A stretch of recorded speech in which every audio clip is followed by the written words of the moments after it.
यो हेर्नुहोस्, घाटमा मलामी आउँदा सरकारी नम्बर प्लेटको बाइक लिएर आएको यो कुन अध्यक्षको हो? मलाई पुरा यो भिडियो हालिस् भने थुनाइदिन्छु भन्ने धम्की आयो। लु थुनाएर देखाउनुहोस् त। थुनाउने अरे यहाँ मलामीमा यत्रो सर्वसाधारण जनता आफ्नो प्राइभेट गाडी चढेर आइराख्नु भएको छ, अनि कुन सान देखाएर आएको यहाँ मलामीमा?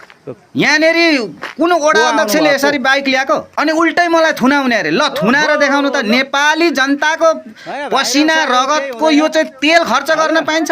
जनताहरूले आफ्नो निजी गाडी लिएर मलामी आइरहँदा यहाँका मेयर, उपमेयर अनि यहाँका हाकिम, यहाँका चाहिँ अध्यक्षहरूले चाहिँ के हो यो? यी हेर्नुहोस् गाडी नम्बर, यस्तो सरकारी नम्बर प्लेट ल्याएर यहाँ यो जनताको रगत पसिनाको पाइ खर्च गर्न पाइन्छ?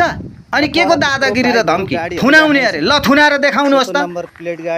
कुनै ठाउँमा गल्ती गरिँदैन, तर अब यहाँ उहाँहरू भन्न सक्नुहुन्छ हामी पास लिएर मलामी गएको। मलामी जान, पिकनिक जान, रमाइलो भोज भतेरमा जान पास गरेर पनि पाइनेवाला छैन।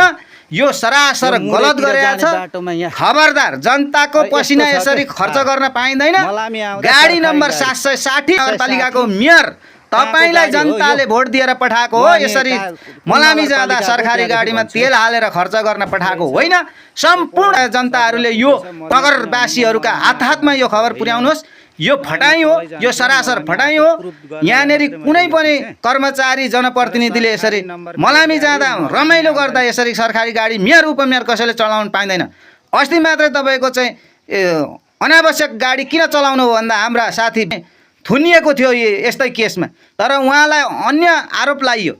तर हेर्नुहोस्, सरकारी नम्बर प्लेट यसरी मलामी लान पाइँदैन।